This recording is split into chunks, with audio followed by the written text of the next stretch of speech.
2025년 4월 16일 3년후 연구소 비트코인 시장 분석입니다. 어제 비트코인 가격이 꽤 큰 폭의 조정을 받았죠. 미국 시장 개장까지는 86,500달러 정도까지 상승했었는데 세 가지 정도의 악재가 겹치면서 10시간 만에 83,000달러 초반까지 다시 하락을 했습니다. 보면은 굉장히 이제 분위기가 좋았었는데 EU 관세 관련해서 이제 뉴스가 하나 나왔었고요. 또 하나는 중국과 협상이 좀 지지부진하다 얘기가 나왔었고, 엔비디아 관련한 뉴스가 나왔었습니다. 그럼 악재의 내용을 하나씩 살펴보겠습니다. 첫 번째로는 EU와의 관세 협상이 잘 안 되고 있다라는 내용이었죠. 사진 속의 인물은 마로시 셰프초비치라는 EU의 무역 경제안보 담당 집행위원인데, 블룸버그 통신이 이 양반을 인용해서 미국과 EU가 관세 협상에서 입장차를 좁히지 못하고 있다 라는 보도를 하면서 시장에서 비트코인을 비롯한 위험자산 가격이 폭락을 했죠. 미국은 EU에 4월 2일에 20% 상호관세를 설정했다가 지난 10일에 이 관세 시행을 90일간 유예를 시킨 바 있죠. 이에 대한 EU의 입장은 미국과 서로 0% 무관세를 적용하자는 것입니다. 그런데 사실 미국은 관세율보다는 비관세 장벽, 그러니까 EU의 내부 정책을, 수입 관련한 정책들을 좀 수정하고 싶어 합니다. 대표적으로 원래 EU는 LNG나 석유 같은 것들을 러시아에서 사다 썼는데, 이 러시아 우크라이나 전쟁이 터지면서 러시아가 제재를 받게 됐고, 그 사이에 LNG 가스 같은 것들을 미국에서 사다 썼었죠. 그래서 미국이 지금 계속 요구하고 있는 것이 러시아 전쟁이 종료되는 거랑 상관없이, 그리고 관세율이 얼마로 책정되는 거랑 상관없이 우리 LNG를 사줘라, 이런 얘기들을 하고 있어요. 그리고 육류 수입 관련해서 이제 규제가 좀 까다로운데 EU가 그런 규제를 좀 풀어줬으면 좋겠고, 너희 부가가치세가 너무 높아. 부가가치세가 19%인데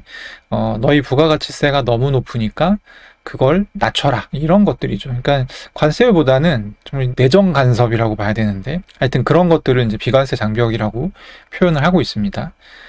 EU는 이에 대해서 철벽을 치고 있죠. 일단 공산품 같은 경우는 뭐 서로 0% 관세, 뭐 괜찮아, 관세 인하를 하자, 이렇게 얘기를 하면서, 일단 부가가치세는 말도 안 된다, 절대 안 돼, 아예 건드릴 수가 없는 조건이고, 식품, 건강, 이제 뭐 육류 수입 관련 부분이겠죠. 그리고 안전 같은 것도 자동차 수입하고 연결되는 부분이고, 이런 EU에 이미 만들어져 있는 표준들이 있는데 그거 수정 불가능하다, 이런 입장이에요. 그러니까 서로 평행선을 그을 수밖에 없는 상황이에요 지금. 그래서 지금 EU의 이 관세 담당 협상 대표가 이거 가게 안 나온다 지금, 이런 얘기를 한 것이죠. 이 중에 그래도 가장 가능성이 있는 것은 EU가 미국 LNG를 사가는 정도인데, 이마저도 이걸 사오려면 지금 이제 러시아에서 사오기로 되어 있는 수입 물량을 줄여야 됩니다. 그래서 EU랑 러시아도 사이가 안 좋으니까 그게 어렵다고 볼 수는 없는데, 어쨌든 수입 물량을 줄여야 되고, EU가 이와 관련된 구체적인 지침들을 한 5월 6일 정도에 얘기를 할 것 같다라는 이제 보도를 이날 로이터 통신이 했습니다. 지금 중국 다음으로 무역 규모가 큰 파트너가 EU인데 EU와의 관세 협상이 지지부진하다라는 소식이 전해지면서 시장이 한 차례 폭락을 했었고요. 지금 미국 관세 관련해서 실마리를 푸는 가장 빠른 방법은 150% 가까운 상호관세를 현재 적용하고 있는 중국과 타협점을 찾는 것이겠죠. 근데 자꾸 미국이 이 부분을 좀 미적거리고 있습니다. 그러니까 사실 얘기를 해야 된다는 필요성에 대해서는 트럼프 대통령도 굉장히 자주 얘기를 했거든요. 그런데 정작 얘기를 안 하고 있는 것이죠, 협상을. 그래서 캐롤라인 레빗 백악관 대변인이 어제 브리핑에서 기자 질문을 받고서 이 부분을 좀 얘기를 했는데, 중국과의 대화가 어떻게 되고 있냐라고 기자가 물어보니까 레빗 대변인이 미국은 급하지 않다, 중국은 미국이랑 반드시 협상을 해야 될 필요가 있을 테니 너희가 보복관세로 양국 관계를 악화시킨 부분을 해결하고 싶으면 얼른 우리한테 연락해라 라는 답을 했습니다. 그러니까 이게 굉장히 어떻게 보면은 적반하장 같은 그런 느낌이죠. 관세는 미국이 먼저 설정했는데 두 나라의 사이가 안 좋아진 것은 중국이 보복관세를 하면서 시작됐다, 이런 얘기잖아요. 그래서 아무튼 우리가 알 수 있는 것은 현재 중국과의 대화가 이루어지지 않고 있구나 지금. 그리고 향후에 미국한테 이 상황을 풀어갈 만한 어떤 계획이나 어떤 대책이 지금 없구나.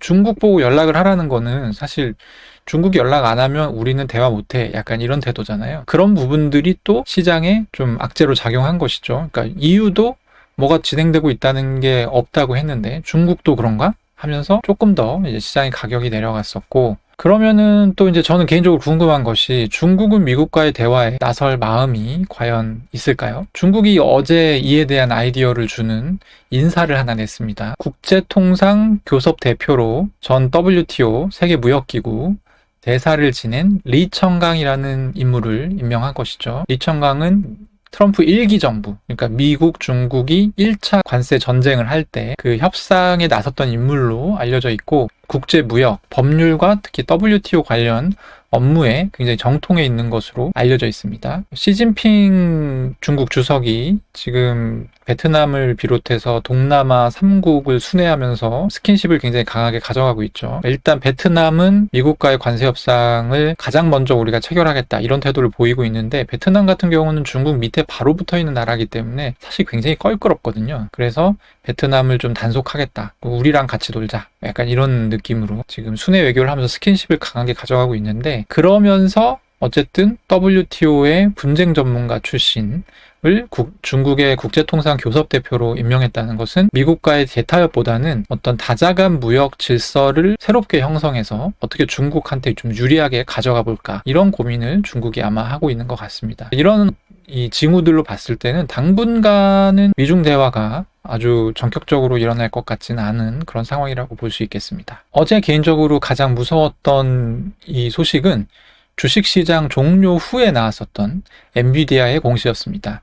엔비디아는 미국의 대중수출 규제로 H20이라는 저사양 AI 반도체를 중국에 팔지 못하게 됐다. 라고 하면서 여기에서 55억 달러 정도의 손실이 예상되는데 이것을 내년 1분기 우리 대차대조표에 반영하겠다 이렇게 얘기를 했죠. 이 주식 같은 경우는 바이든 대통령 시절에 있었던 대중국 규제를 감안해서 엔비디아가 성능을 떨어뜨린 그 저사양 AI 반도체예요. 중국에 팔 용도로 일부러 성능을 떨어뜨린. 근데 트럼프 관세 정책과 함께 이 성능을 떨어뜨린 반도체도 팔 수가 없게 된 것이죠. 이 사례는 사실 이제 지금까지 트럼프 관세 정책이 기업의 어떤 대차대조표에 실질적인 손해로 잡힌 적은 거의 없었거든요. 근데 그게 실질적인 손해로 잡히기 시작한 거의 첫 사례가 아닐까 싶고 지금까지는 이런 게 없어서 시장이 트럼프 관세 정책의 어떤 파괴력 이게 경제를 어떻게 만들 것인가 하는 부분에 대해서 체감하지 못했지만 이런 사례가 앞으로 더 늘어날 것이고 그렇다고 하면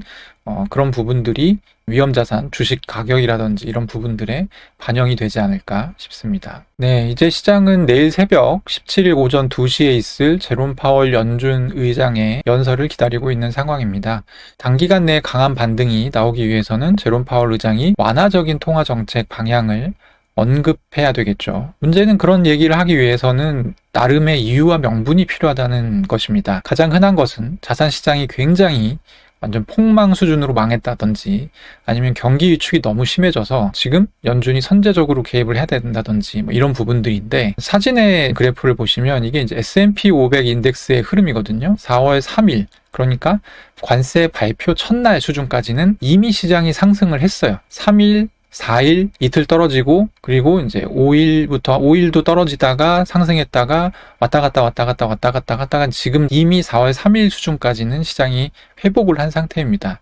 그러니까 여기서 만약에 파월이 완화적인 통화 정책 발언을 한다면 관세가 발표되기 이전 수준까지도 위험자산 가격이 올라가 버릴 수 있겠죠. 이게 좀 이상하지 않습니까? 그래서 제가 보기에는 명분이 상당히 좀 부족한 상황입니다. 어제 영상에서도 제가 파월의 발언이 다소 보수적인 방향일 수 있다. 왜냐하면 월러 이사가 금리 인하를 언급하면서 시장이 금리 인하 기대를 갖게 됐고 이러면서 이제 이미 가격이 올라버린 시장에 바람을 좀 빼는 그런 발언을 할 수 있다라고 했었는데 하루 더 본 오늘 와서는 좀 보수적인 방향일 수 있다는 그런 시각이 조금 더 강화되는 것 같습니다. 오늘 제가 전해드린 내용만 봐도 아실 수 있겠지만 트럼프 정부의 관세 정책은 여전히 앞날을 예상하기가 굉장히 어려운 상황이고 미국의 통화 정책을 관장하는 연준의 수장으로서 파월이 어떤 명확한 방향성을 제시하기는 정말 좀 어렵지 않을까 싶습니다. 오늘의 분석은 여기까지입니다. 3년후 연구소 구독과 좋아요 그리고 많은 관심 부탁드립니다. 감사합니다.